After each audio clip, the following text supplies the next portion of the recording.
Vamos receber o time do Estação Basquete.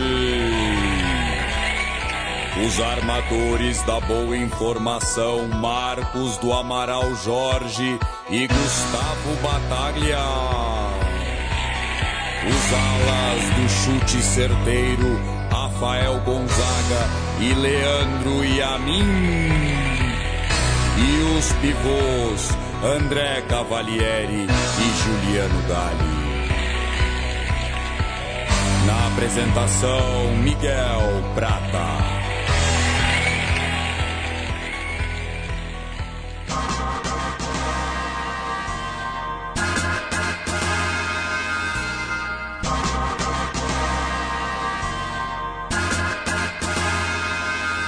Homens brancos não sabem bloquear, nem jogar bola, dançar, rimar. E se quiser, vai ter que provar. Meter bola, voltar para a escola, mas se vacilar o seu nome estará gravado num pôster pra você lembrar onde é seu lugar. Embaixo do aro, tomando socada. Mas se tiver o foco na missão, com disposição, trabalhar o seu dom. É o que é sangue bom. Vai estar no Estação Basquete do HBNSB, HBNSB.com.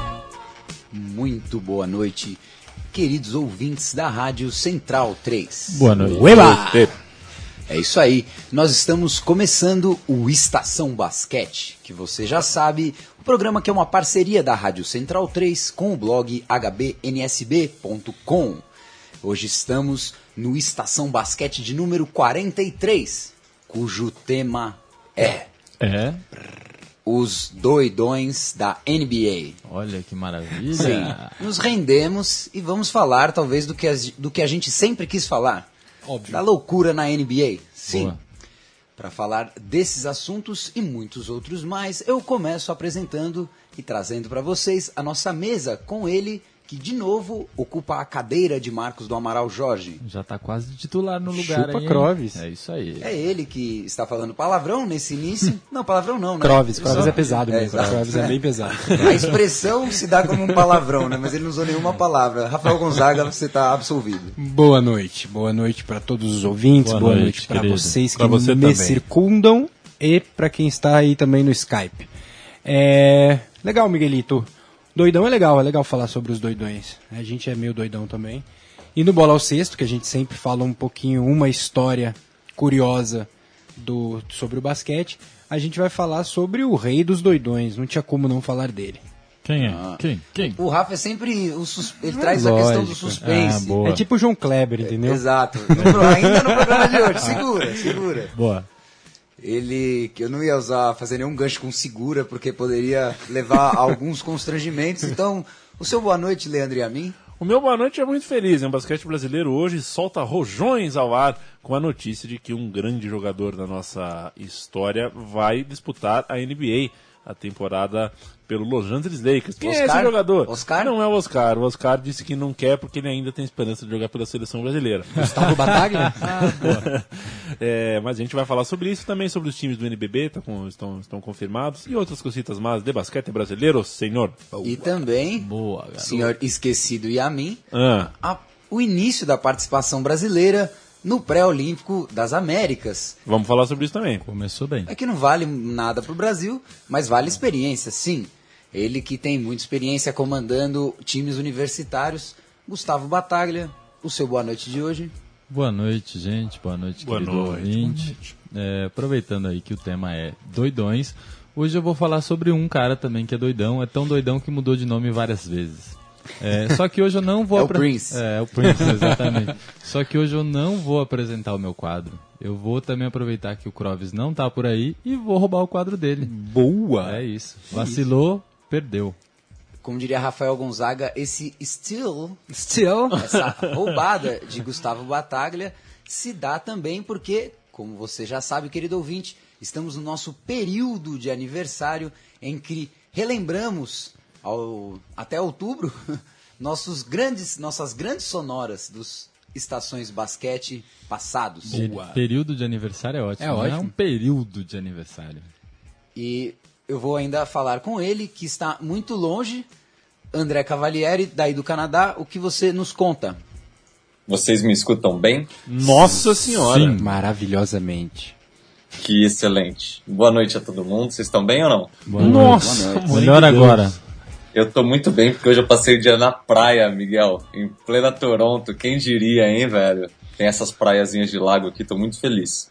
Ô Miguel, no programa de hoje eu vou, antes de eu começar a falar, já mandar um abraço pro Basquete da Massa, grupo do WhatsApp, o melhor grupo de todos os tempos. Um abraço. Também falar que se alguém quiser participar desse programa, é só comentar no post que está no nosso Facebook, lá na página do HBNSB no Facebook. Bem, no meu quadro, Miguel, o DDD, Dicas do Dedé, eu vou falar sobre o Daryl Dawkins, que eu sou o único cara que entrega, né? Sobre quem que vai falar. Eu vou falar isso e isso. Obrigado. Todo mundo faz suspense e ele entrega. Daryl Dawkins. É isso que eu vou falar no Dicas do Dedé. Ele faleceu nessa última semana e ele não é conhecido como um cara muito doidão. Mas o meu objetivo é provar que ele era, sim, bastante doidão. Daí no DDD eu falo, Miguel. O Dedé, ele sempre traz questões de provar coisas a si mesmo, provar pro mundo. Muito bom, Isso. Dedé. Obrigado. Ainda no programa de hoje, querido ouvinte, nós teremos uma trilha sonora em homenagem à doideira, à loucura, com nossos queridos comediantes Cheech and Chong. Olha, que maravilha. E tem Pink Floyd também e uma surpresa também, vou guardar. É isso aí, esse é o Estação Basquete 43, os doidões da NBA.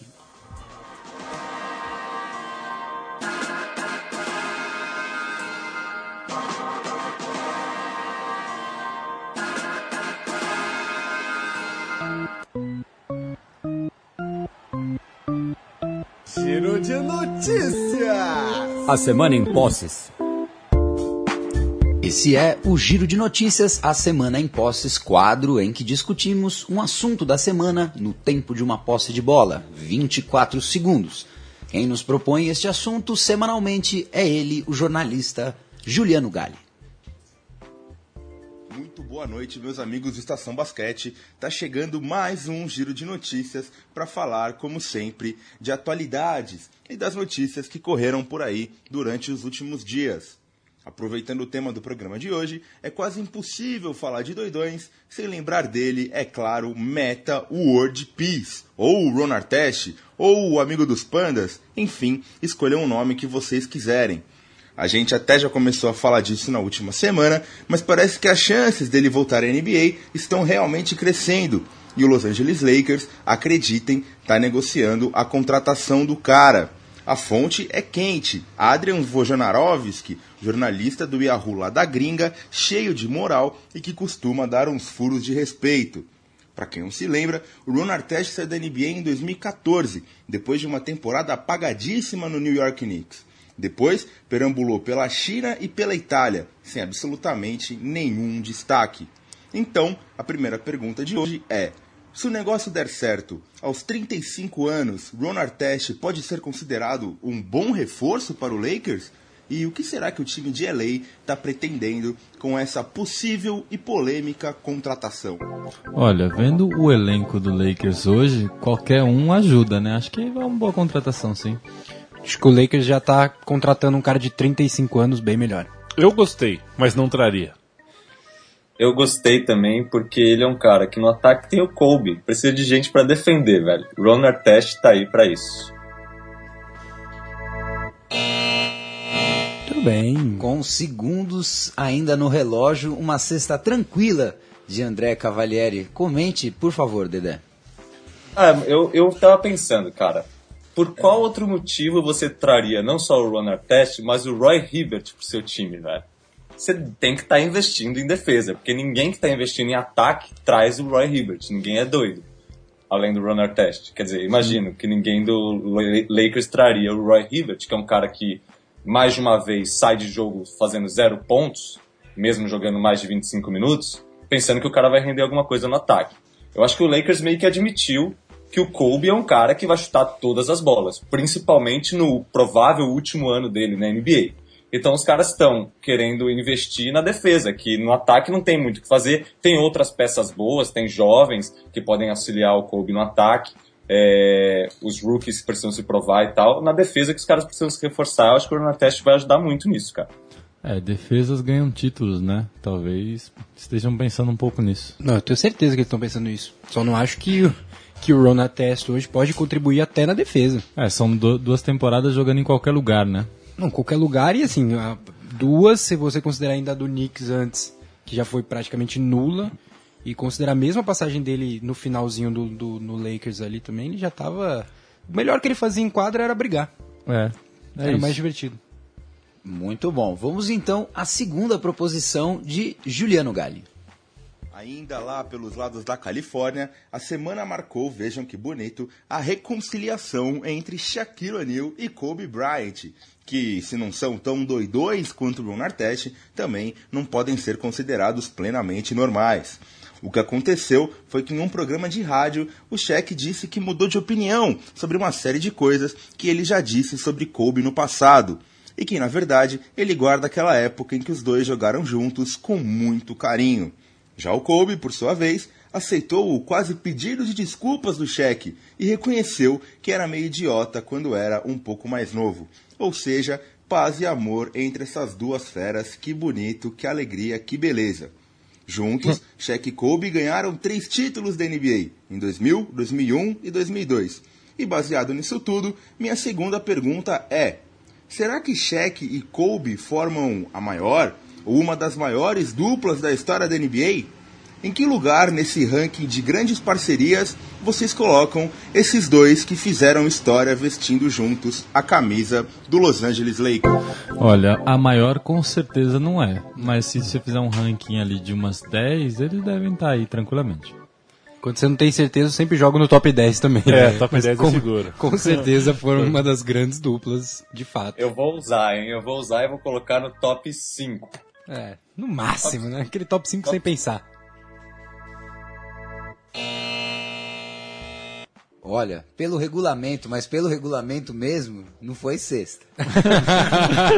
Por que, professor? Analisando ali o regulamento. Porque ficaram numa esquiva. A pergunta de Juliano Galli realmente é pra jogar qualquer entendido de basquete no buraco mesmo.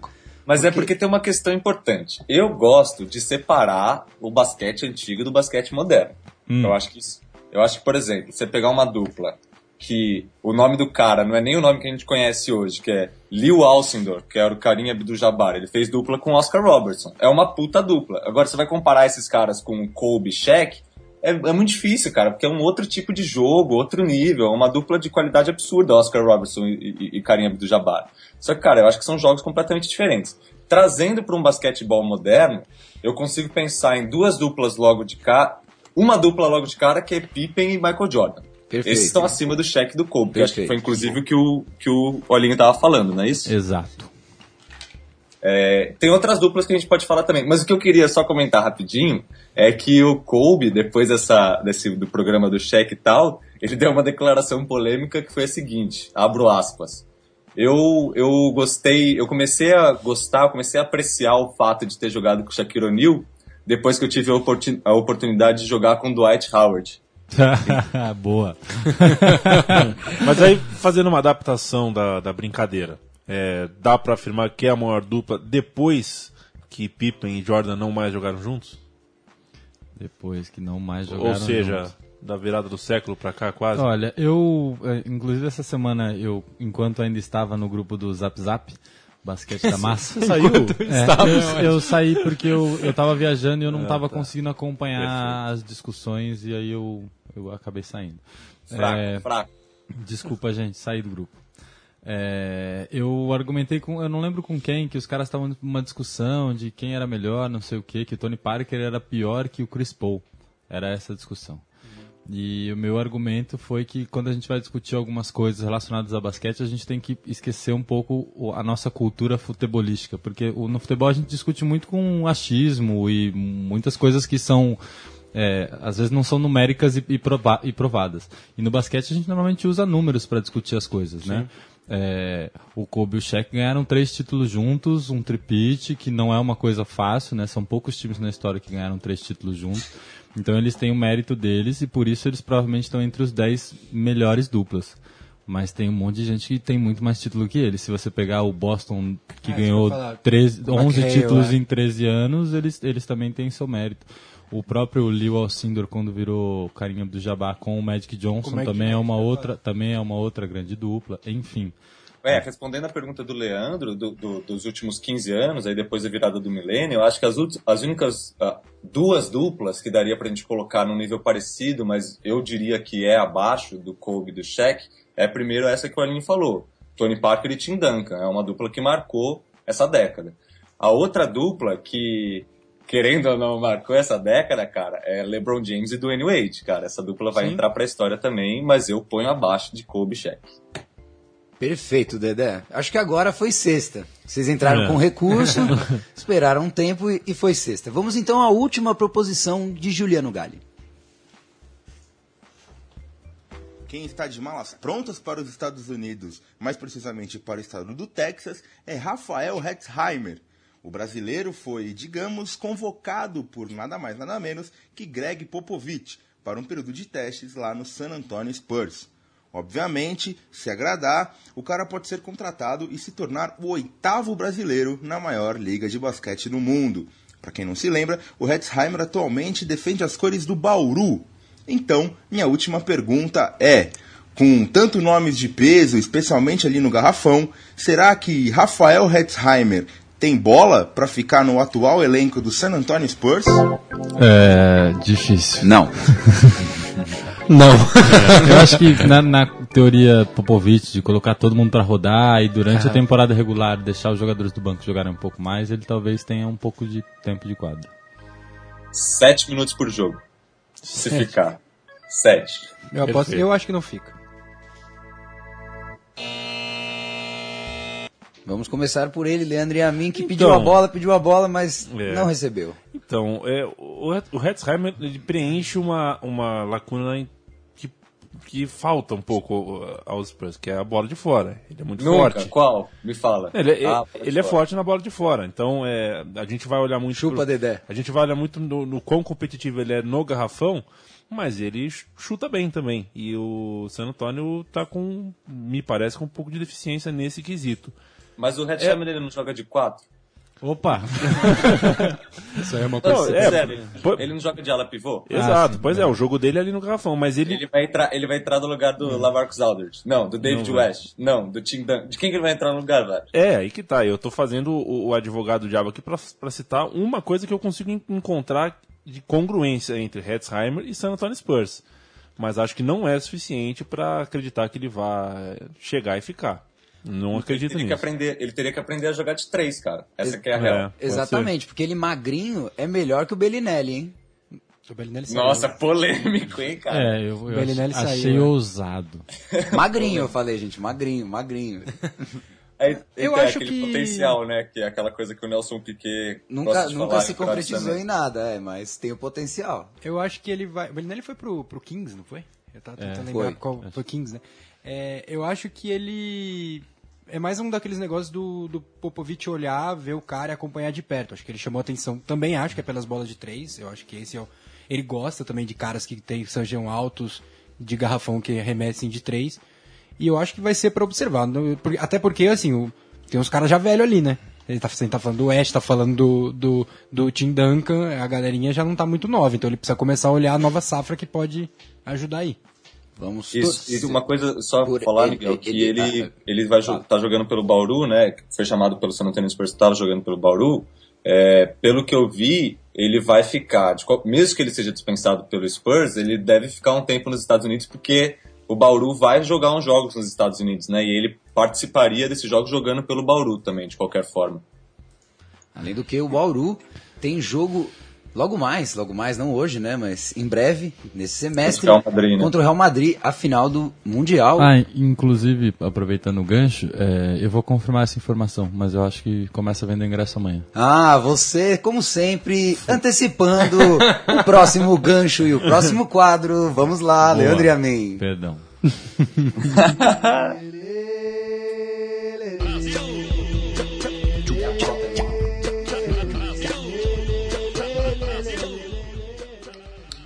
Esse é o Brasil, Zil.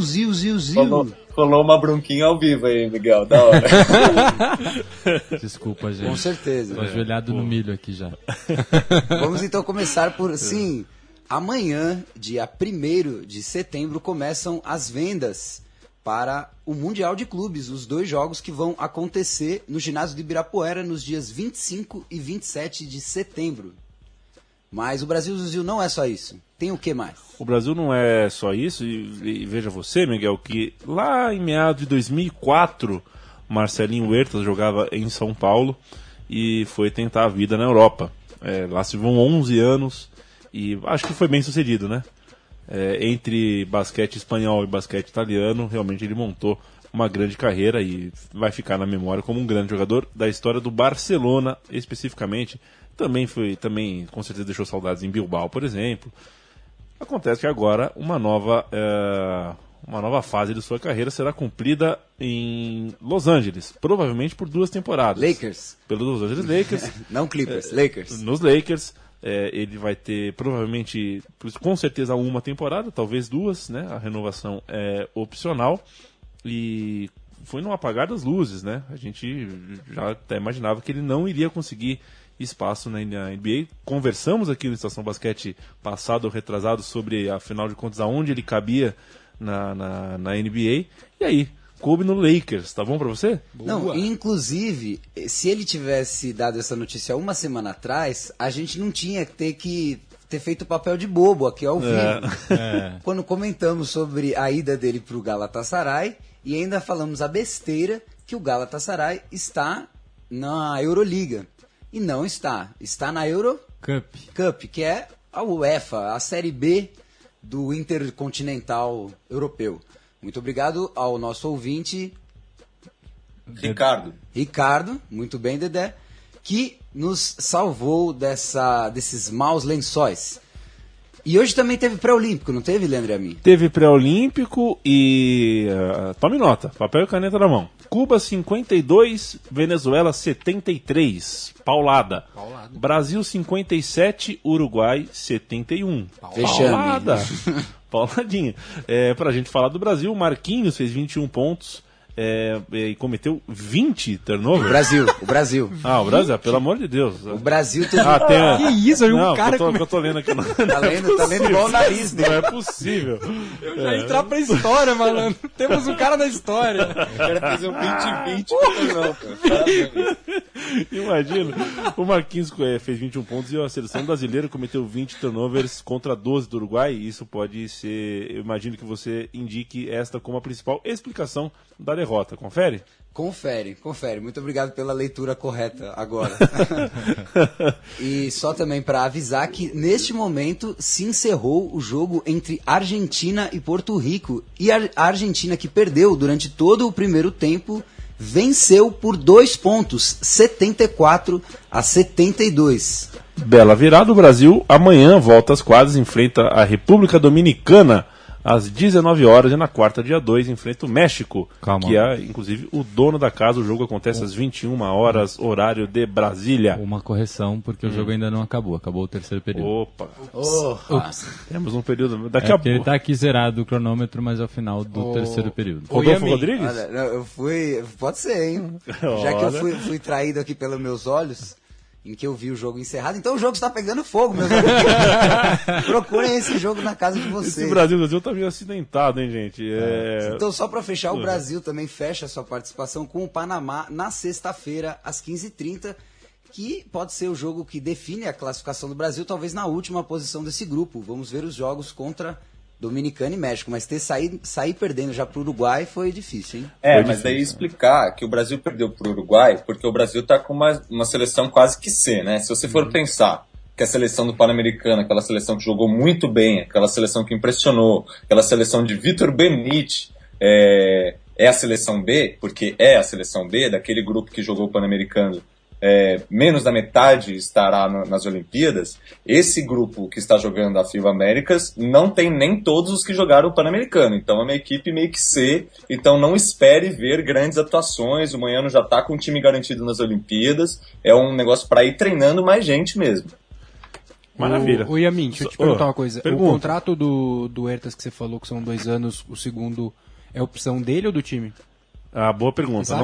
não sei. Sabe, o contrato é de 1 ano. Não, o contrato é de 1 ano, mas como é. ele disse que a segunda é renovável, porque você tem isso, né? Você tem aqueles O segundo, ele é... Eu chutaria do Lakers. Eu também, É, mas... Você tem que chutar alguma também, coisa, né? O ouvinte atento. Se for 2 anos, eu acho que a opção ali deve ser do Lakers. né? Exatamente.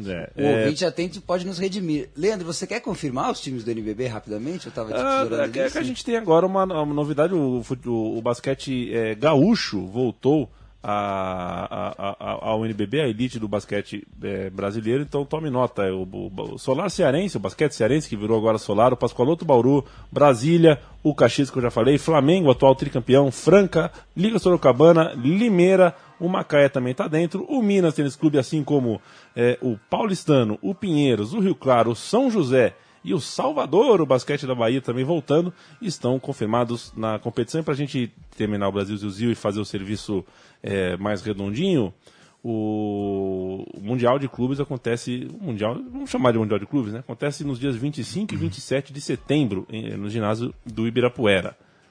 E as vendas começam amanhã. Comprem cadeiras perto pra gente curtir o jogo junto, tá bom? Claro. Faltou o Mogi na sua lista. Eu não falei Mogi? Não, faltou Mogi. Boa. Polêmico. É isso aí, então, É isso aí, ouvintes, meu querido. dá para torcer pro Brasil também, relembrando, amanhã, depois e sexta-feira. Fica ligado no site da fibamericas.com. Esse foi o Brasil Zil. Nós vamos agora ao nosso primeiro intervalo musical, que é claro, um dia de doideira. Tem que começar. E sendo brasileiro, eu não vou nem fazer o trivia porque vocês vão errar. Nós vamos ouvir, com certeza, ele, Raul Seixas, com Maluco Beleza, numa versão do Globo de Ouro de 1977, com orquestra. Vamos ouvi-lo.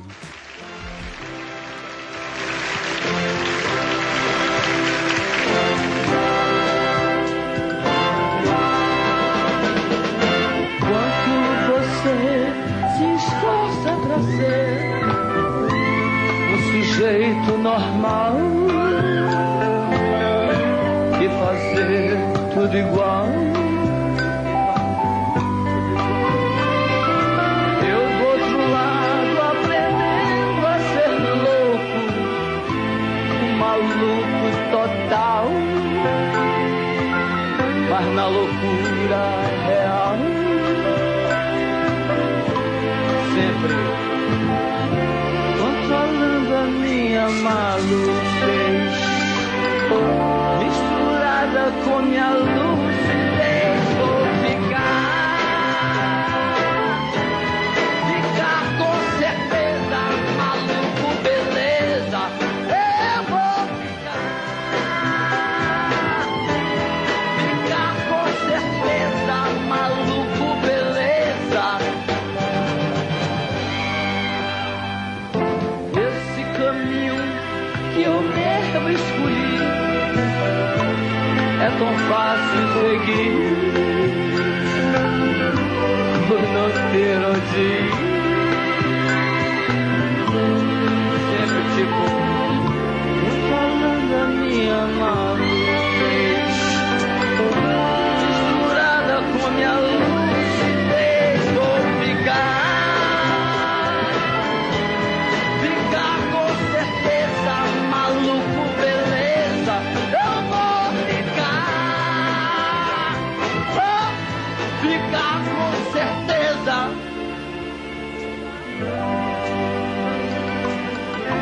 Misturada com minha lucidez. Vou ficar com certeza, maluco beleza. Eu vou ficar com certeza, maluco beleza. Eu vou ficar com certeza, maluco beleza. Tchau!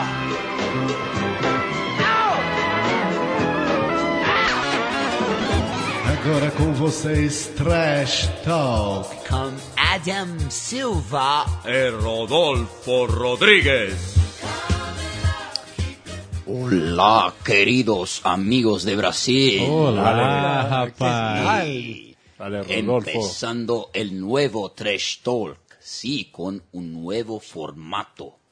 Ahora les diré una declaración y ustedes ahí en el estudio en el Canadá, claro, comentan o que piensan de todo, o todo que quisieran. Sí, me ayudarán mi querido amigo Adam Silva y Miguelito, el querido presentador. Buenos, ¿preparados? Sí. Sí, cómo no. Percebo que hablan español también. Perfectamente. Está assistindo Narcos agora. É isso. Muy bien. 1. La declaración es de Robert Rory, directamente de Barueri, para la ESPN. Miguelito, por favor. Abre aspas. Phil Jackson não foi tão importante para o basquete. Ele foi um ótimo técnico, mas os jogadores é que são importantes para o esporte. Técnicos são supervalorizados. Fecha aspas. Comenten, por favor. Falou merda. Olha, o Gustavo relembrando os tempos de escatologia. Exato, começou a saber falar isso. Comemoração ao aniversário. É isso. Tava com saudade de falar isso. Vou repetir. Falou merda. Mas eu acho que resume bem, né? Eu acho que o Robert Horry é um cara que tem... Ele tem... Qual é? 7. Ele pode falar, né? Porque ele tem 7 anéis, então o cara ganhou títulos no Spurs, no Lakers, no Houston... Foi no é isso, né? No Tem Lakers mais também. título que o Jordan. Tem mais título que o Jordan, tem mais título que um monte de gente, mas ele não tem mais título que o Phil Jackson. E aí dá uma complicada pra ele. Ele pode até argumentar com jogadores e tal, mas acho que na questão técnica o Phil Jackson ele é um cara realmente importante. Agora, ele falou em Barueri, ele tava em Barueri? Tava em Barueri no NBA 3X que teve aí no final de semana. Sí, está para un evento conmemorativo. É curioso, né? Ele Uma escolheu declaração o palco. bombástica dessa em Barueri do Robert Horry. Claro, porque creo que o ar de Barueri estás contaminando. Tava tomando uma cervejinha. Robert Rory. Exatamente. Bueno, 2. ¿Preparados? Sim. Sí. Entonces vamos. Es de D'Angelo Russell, el menino nuevo dos Lakers, que es un Twitter. Adam, por favor. Abre aspas. Honestamente, Tracy McGrady pode ter sido o maior jogador de todos os tempos. Fecha aspas. Comenten, por favor. Eu gostaria de parafrasear que o Gustavo Battaglia falou merda. Eu acho que a gente pegou duas declarações bem toscas, né? Porque o Tracy McGrady é um cara bom e tal, tem toda a sua carreira aí, legal, mas ele nunca ganhou um título, cara. Ô, gente, mas se não fossem duas declarações bem toscas, não estaria no Trash Talk. Mas né? ele não está criticando, ele está... Eu tô só reforçando elucidando a ideia do quadro. Mas agora, vamos lembrar o seguinte, Tracy McGrady atualmente é meio que um absurdo essa comparação, mas teve uma época que não era um absurdo, não de todos os tempos, mas uma comparação entre ele e Kobe Bryant, por exemplo. No começo dos anos 2000, essa comparação era a principal rivalidade, inclusive. O Gustavo, que tem mais idade para falar sobre isso, pode falar melhor, não era isso? Obrigado por lembrar que eu sou mais velho que você.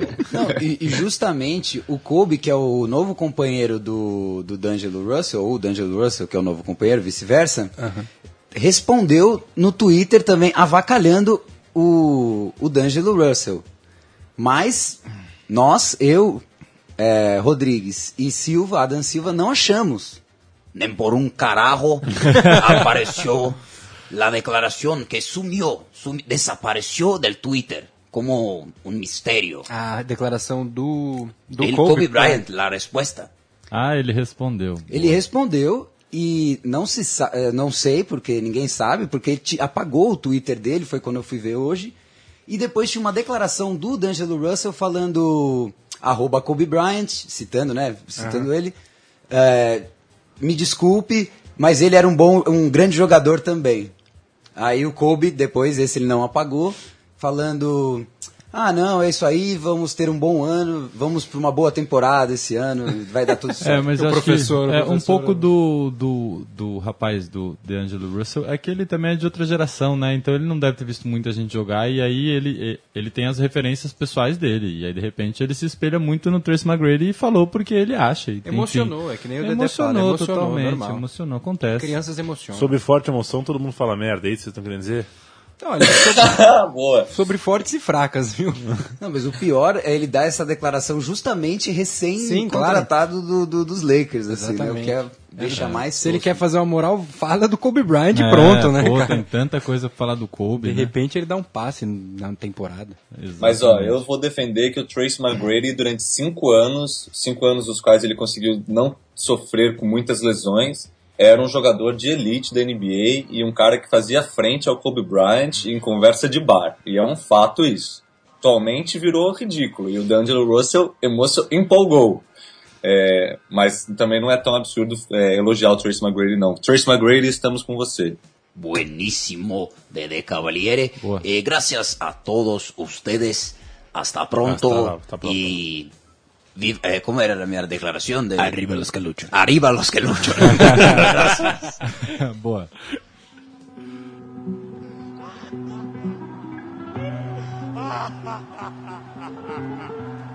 Dime que no estoy soñando. Dime que no estoy soñando. Esse é o Dime que não estou sonhando, o quadro em que revivemos as grandes sonoras do basquete. Nesse programa de doideira, o doidão do Marcos Amaral Jorge não está entre nós, está de férias, literalmente. E quem vai fazer essa para ele é o nosso querido Gustavo Battaglia. O que tem para hoje? A gente tem as grandes sonoras, às vezes nem tão grandes assim, né? A sonora que a gente vai ouvir hoje é o Ron Artest, numa entrevista que ele deu logo depois dos Lakers terem sido campeões em 2010, né? Vamos ouvir a sonora e aí eu conto um pouco mais sobre. Ron, on a night where Kobe Bryant, his best attribute for most of the night was rebounding. What kind of satisfaction do you and Cal take that you were able to support him tonight? Well, first of all, I want to thank everybody in my hood. Thank the Worldwide Warriors, Ruck Fowl, my wife, Kim Shem, my family, my kids, everybody. I definitely want to thank my doctor, Dr. Sandy, my psychiatrist. She really helped me relax a lot. Thank you so much. It's so difficult to play. There's so much commotion going on in the playoffs, and she helped me relax. I thank you so much. Ron, you were able to knock down that three. Yes, just like that was you a told me. huge shot, your late Thank you. three. Yes, no question. Oh. Ron, again. And my single coming out now, talk to me. I got a single, it's called Champion. I did a song called Champion last June. I'm going to let him go, guys. And the single is coming out. I'm sorry. Thank you so much. All right, Doris, boy, Ron. Ele já é louco. Imagina na euforia de ter sido recém-campeão. Exatamente. Só para contextualizar um pouco, as finais de 2010 foi entre o Lakers e o Boston, né? E o Boston estava ganhando a série por 3-2 quando os últimos 2 jogos da final voltaram para Los Angeles. E até os últimos 2 jogos, o Ron Artest estava sendo questionado, né? Que ele não vinha fazendo uma boa série, né? Das finais. E nos 2 últimos jogos ele simplesmente destruiu, assim. Ele fez 35 pontos somados nos 2 jogos, 35 pontos e 11 rebotes. E nesse jogo, particularmente, ele fez 20 pontos e pegou 5 rebotes. E aí ele no momento de alegria vai lá, pô, obrigado aí minha família, tem que agradecer. Ele nem respondeu a pergunta dela, né? Ela perguntou e ele pegou o microfone e começou a falar um monte de coisa.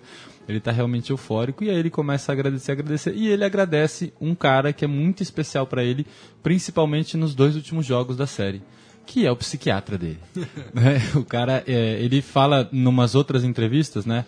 É engraçado porque ele sai da quadra, ele fala isso, aí ele vai para aquela entrevista pós-jogo, né? Que ele senta com os caras da ESPN. Coletiva. Não, ainda nem é coletiva, é os caras da ESPN na quadra ali. Ele agradece de novo o psiquiatra e na coletiva ele agradece pela 3ª vez o psiquiatra. Ele fala que ele estava passando por momentos difíceis e o psiquiatra ajudou ele a relaxar nesse momento de tensão. É bom lembrar que ele entra nessa coletiva de imprensa carregando uma caixa de cereal, comemorando, eu vou comer cereal. Para piorar a situação dele. Essa entrevista coletiva é muito... ele agradeceu o psiquiatra. É muito engraçada, porque ele senta, né, e ele começa a zoar todo mundo que tá na sala de imprensa, e aí o cara faz a primeira pergunta, e aí ele fala um monte de coisa, e vira pro cara e fala assim, mas qual foi a sua pergunta mesmo? É muito engraçado. Não, e no que a Doris faz a pergunta para ele, que é sobre o Kobe, né, porque os entrevistadores sempre perguntam sobre outra pessoa, não sei porquê, enfim... Ela faz uma pergunta pro cara sobre o Kobe, sobre o título e tal. Ele não responde nada. Daí começa a se emocionar, fala... Eu tenho que cantar que eu sou campeão, eu tenho que ir lá gritar. Doris, eu tô muito emocionado. E a Doris, gente, eu acho melhor eu deixar esse cara ir embora, viu? Porque ela fala isso, eu acho melhor eu deixar ele embora, que ele tá muito excitado aqui. Imagina, cara, você tá entrevistando o Ron Artest. O que pode acontecer com você, velho? É perigoso, muito perigoso. Exatamente. Ele faz uma piada depois no conversa com os caras da ESPN, que no final do jogo, quando falta 1 minuto e 10 para acabar o jogo tá bem perto. Acho que o Lakers tá ganhando o jogo por 1 ou 2 pontos. E ele chuta uma bola de 3, assim, que é a bola crucial do jogo, que é o momento em que o Lakers abre uma vantagem maior e que o Boston não consegue mais chegar. E ele fala, o Kobe me passou a bola, o Kobe me passou a bola. E é muito engraçado. Isso até virou uma piada depois, tem um vídeo no YouTube que foi meio viral, que é ele deitado na cama de uma psiquiatra. E ela tá fazendo um exercício com ele que é assim, imagine o Kobe te passando a bola. E aí ele fala, eu não consigo imaginar isso. Aí ela continua, não, imagina. Aí ele fala, tá bom, ele me passou a bola. E aí, o que você vai fazer? Eu vou chutar. Não, pensa, não, vou chutar, ele não me passa a bola nunca, então eu vou chutar. E aí ele chuta a bola, a gente é campeão, e é uma piada depois sobre isso. Muito bom, substituiu muito bem Marcos do Amaral, Jorge Gustavo Bataglia. Chupa Croves. Então, som na caixa aí, a mim. Eu sou o D. Eu sou o D. Eu sou o D. Beijo na sua mão. Ele que não faz surpresas para o seu quadro, deixa tudo às claras. Essas são as dicas do Dedé, que está lá no Canadá. Vai lá, Dedé. Miguel, essa semana, como eu já falei no começo, eu vou falar sobre o Darryl Dawkins, um dos maiores socadores de bola de todos os tempos. Ele que morreu na semana passada, com 58 anos, de motivos ainda não esclarecidos, não divulgados, o que é muito estranho, inclusive, uma semana depois ainda não haver uma causa da morte. De qualquer forma, um jornalista do jornal inglês The Guardian disse que abro aspas, nós tivemos sorte que Darryl Dawkins apareceu numa época na qual os atletas ainda ousavam mostrar sua personalidade e o esporte ainda não havia sido arruinado pelos assessores de imprensa. Uau. O Darryl Dawkins, ele é um cara que tem muitos apelidos, Miguel. Dr. Dunkstein, Sir Slam, ou como Stevie Wonder, reza a lenda, um dia o chamou de Chocolate Thunder, o trovão de chocolate.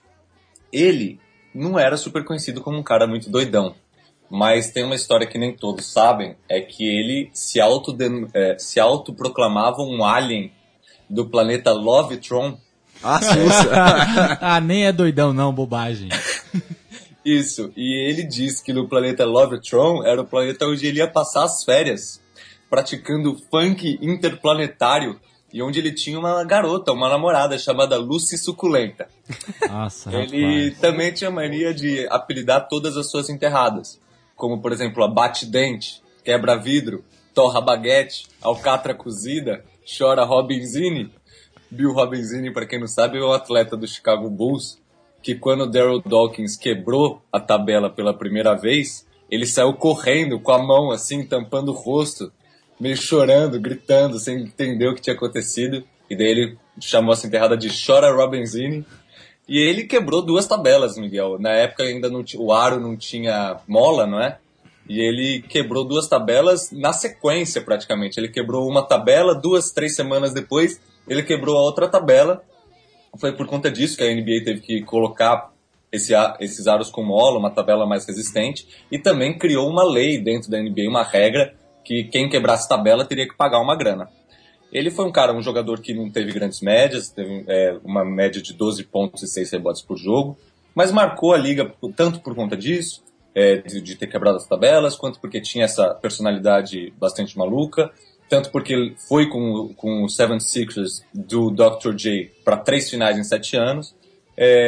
Mas o que mais é interessante, talvez, dele como jogador, dessas 12 pontos e 6 rebotes, não é tão impressionante, mas ele tem um recorde na NBA, cara. E o recorde dele para fechar com chave de ouro essa personalidade dele. Ele tem o recorde de mais faltas em uma temporada regular. 386 faltas na temporada de 83 e 84. Se você fizer a conta, vai dar 4,8 faltas por jogo. Miguel, esse é o Darryl Dawkins, que além de louco, você percebe que era bonzinho. Muito bom, Dedé. Só queria destacar a sua bela tradução das enterradas dele. Você é um grande tradutor. Torra baguete ou catra cozida é legal. Isso seriam os meus destaques. Exatamente, torra baguete é o que eu mais gostei. Então, em homenagem a você e todos os doidões deste mundo, nós vamos com a dupla de comediante muito doidona e que revelava a sua doidice. Nós estamos falando deles, Cheech and Chong. Nós vamos com a música Up in Smoke, que é trilha sonora do filme com o mesmo nome. Vamos lá.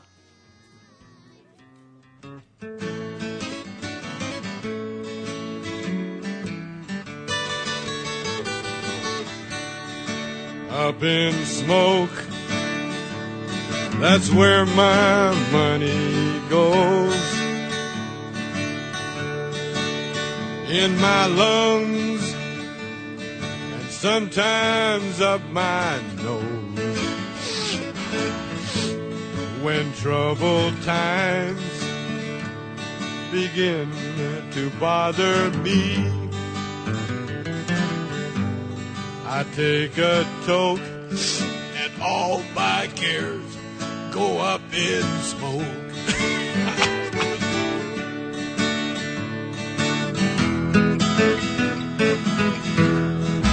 Up in smoke, donde todo es libre.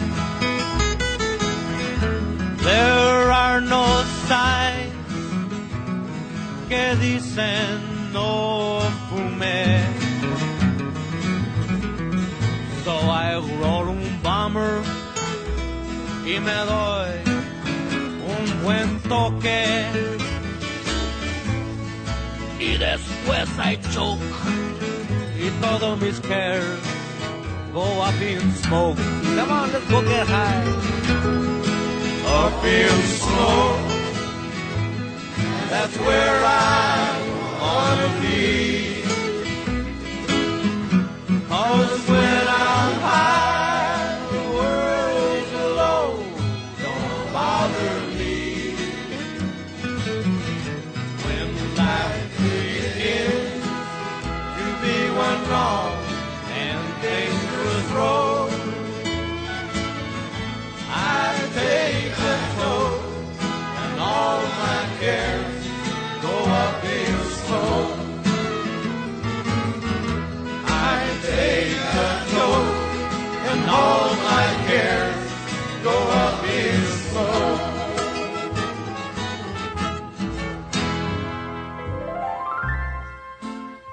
A estação basquete da Rádio Central3.com.br tem o prazer de vos apresentar Bola ao Cesto. Este é o quadro mais glamuroso e histórico das histórias da NBA e do mundo do basquete. Boa, quem nos conta é ele, Rafael Gonzaga. Hoje, qual é a grande surpresa? Miguelito, eu acho que foi o Bola ao Cesto mais difícil deste programa, viu?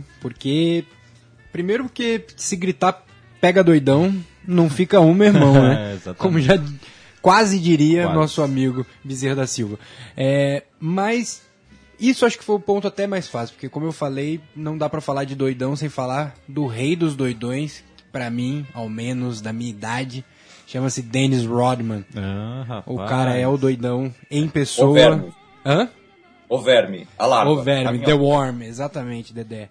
Porque, enfim, se outros o antecederam, anos 90 é nós, e esse cara realmente ensinou o que é ser doidão no esporte pra todos nós, né? É nóis. Deixa eu fazer um parênteses. Manda ver. Desculpa interromper. Não, nunca interrompa. Quando tinha meus 14, 15 anos de idade, descolori o cabelo e pintei com canetinha para fazer o estilo Dennis Rodman. Puta, tem foto, tem registro? Não tem. Precisa colocar no Facebook, no WhatsApp. Vai pro blog. Que não, pode continuar, desculpa. Mas é importante dizer que tem uma diferença de bad boy e doidão. A gente já falou, inclusive, se você aproveita o aniversário do programa e dá uma escutada em todos os nossos programas, que a gente já falou sobre os bad boys, e a ideia aqui é falar sobre doidão. Tá certo que Dennis Rodman é um pouco dos dois, né? Só que a gente não vai falar aqui nenhuma história da época dos feitos bad boy dele. De bater em mulher, de chutar cameraman, brigar muito em quadra.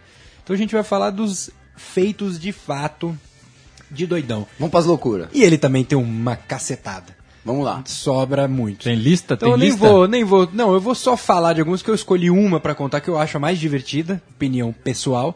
Mas tem muita coisa muito legal dele. Por exemplo, quando ele lançou a biografia dele, ele foi vestido de noiva, toda maquiada, e ele falou que, na verdade, ele era bissexual e estava casando com ele mesmo.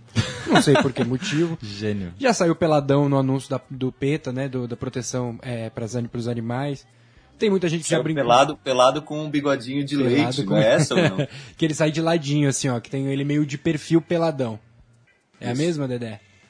Acho que não, na verdade, mas tudo bem. É um pôster que ele tá meio de lado, assim, olhando pra frente. A gente tá discutindo a foto do Dennis Rodman pelado. Isso. Beleza.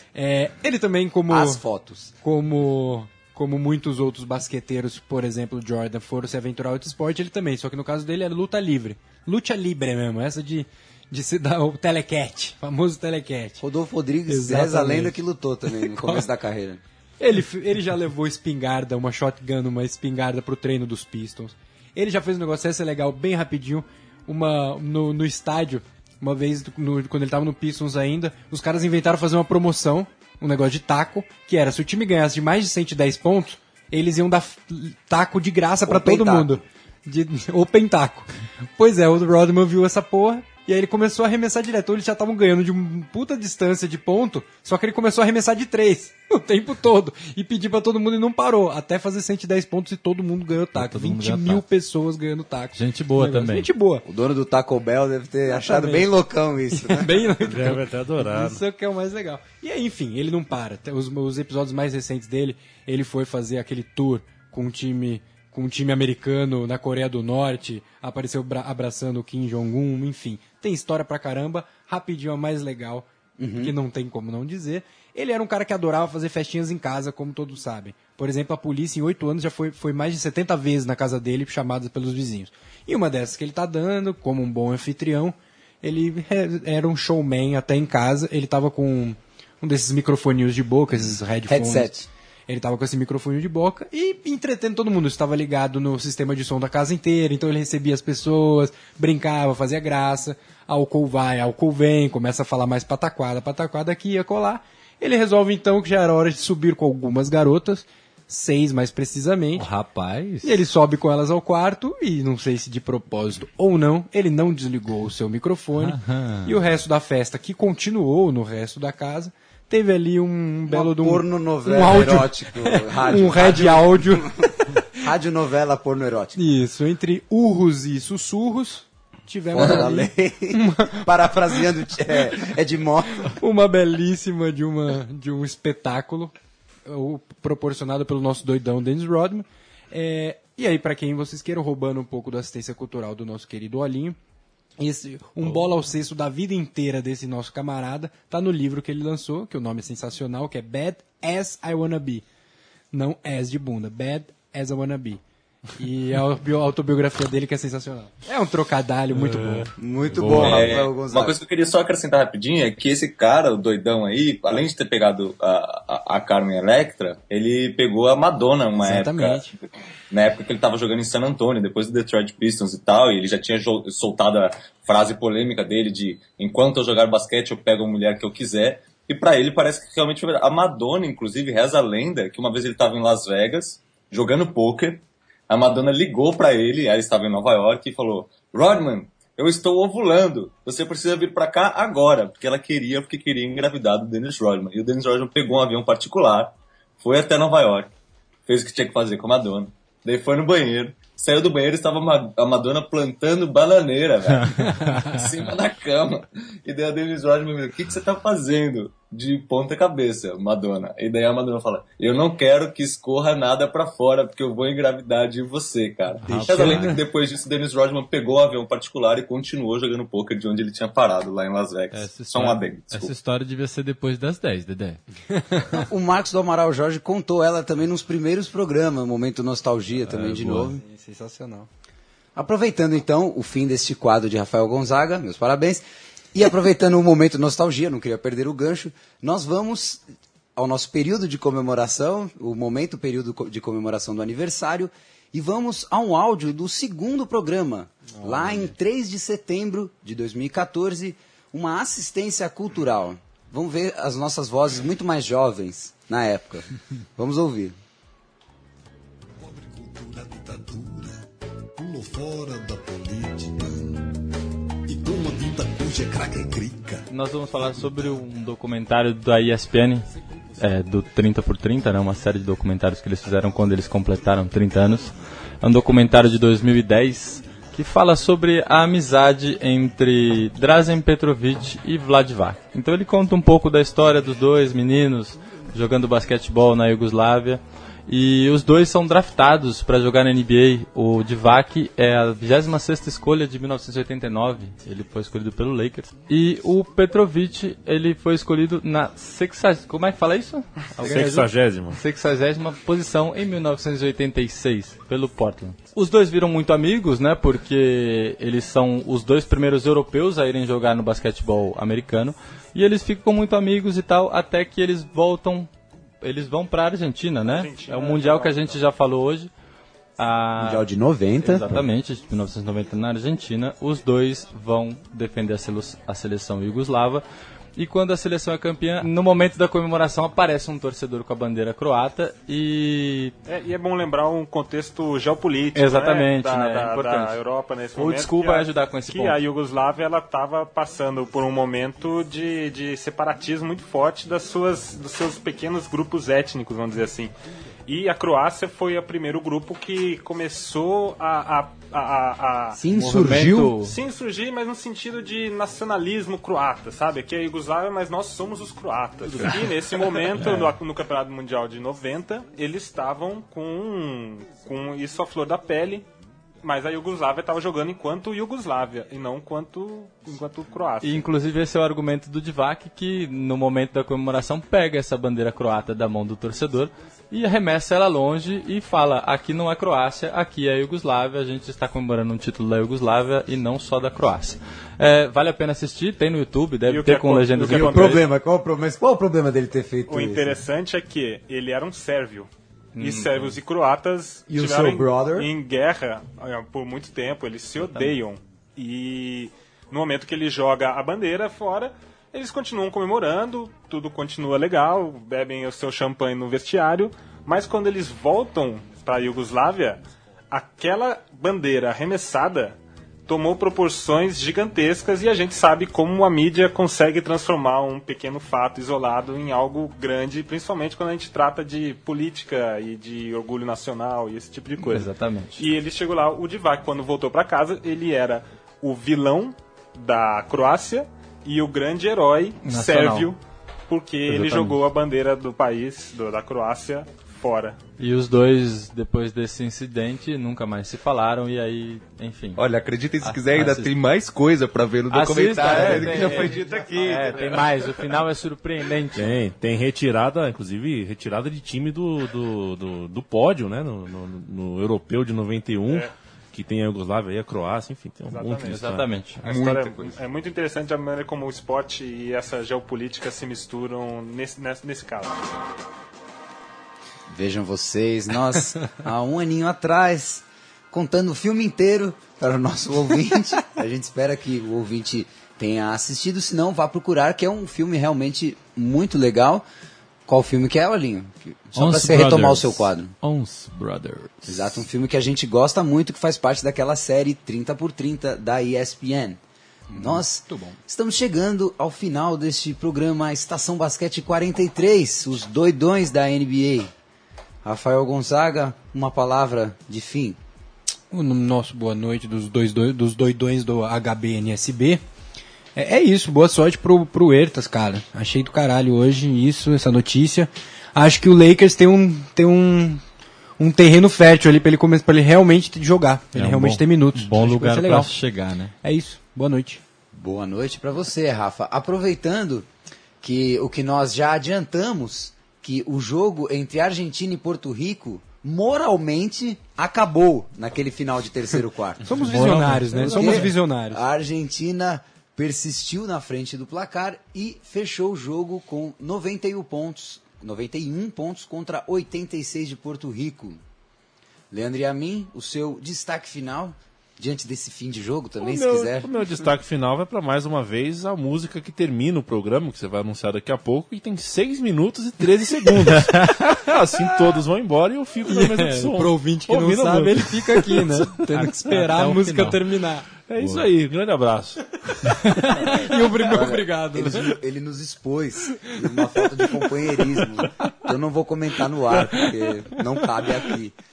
Não, cabe um pedido de desculpas, talvez. Foi mal, iremos melhorar. Né? Erramos, André, erramos. você está lá no Canadá. O que você pode dizer sobre essa ajuda ou essas desculpas? E o seu Hoje eu boa noite passei o final? dia na praia, Leandro, e eu queria ter feito prêmios inúteis, Miguel, e eu não tive tempo. Mas eu queria fazer rapidinho, muito rápido, sim, menções honrosas, só que a gente não falou nesse programa. Primeiro, Latrell Sprewell, que conhecido também por ter enforcado o técnico num treino. Charles Barkley, também conhecido por ter tentado cuspir num torcedor que estava enchendo o saco e acabou acertando uma menininha com cuspe. O Stephen Marbury, que foi pago pelo técnico do Knicks, no caso o Mike D'Antoni, para não aparecer mais nos treinos. Esse é o meu preferido, Marvin Más Notícias Barnes, que perdeu uma vez o voo com o time, pegou um avião particular, chegou no vestiário 10 minutos antes do jogo com um saco de McDonald's e terminou a partida com 51 pontos e 19 rebotes. E o Delonte West, que pegou a mãe do LeBron e foi preso uma vez por dirigir uma moto com um case de guitarra que em vez de guitarra estava cheio de armas. Boa noite, Miguel. Até semana que vem. Como sempre, como o Rafael Gonzaga disse no quadro dele, os doidões resvalam nos bad boys também. Exatamente. Tema que já foi usado por nós em estações basquetes é ótimo, anteriores. Gustavo Battaglia, o seu boa noite final. Valeu! Olha, ele variou. Ele tá jovem, né? Ele tá jovem. Serelepe. É a linguagem da galera. Querendo captar o público jovem, exatamente. Esse é o objetivo. Como o Leandro e a mim já vos adiantou, nós vamos encerrar esse programa com a pedrada dos doidões do Pink Floyd, com a música que encerra o grande filme de Alan Parker, chamado The Wall. A música se chama The Trial. Vamos com Pink Floyd até a semana que vem. Boa noite. Valeu! Boa noite.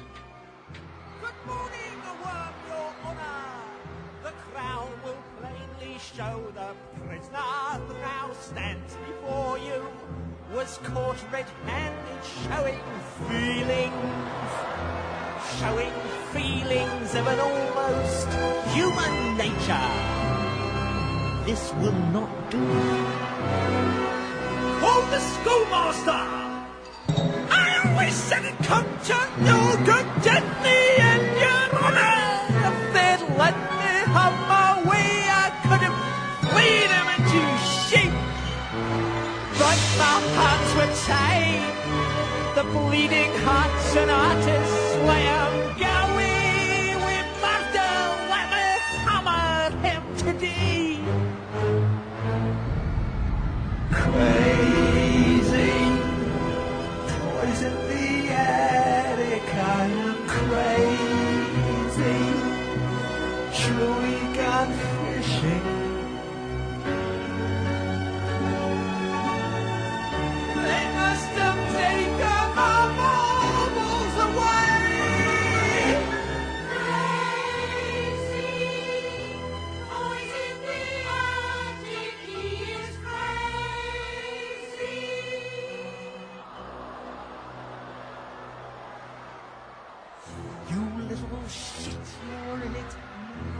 Hope they throw away the key. You should have talked to me more often than you did, but no, you had to go your own way. Have you broken any homes up lately? Just 5 minutes, Worm, Your Honor. Him and me alone.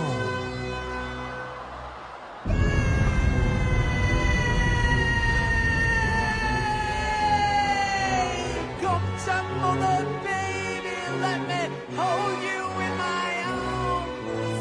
But I never wanted him to get in any trouble. Why'd he ever have to leave me? Worm, Your Honor, let me take him home. Crazy over the rainbow, I am crazy. Bars in the wind.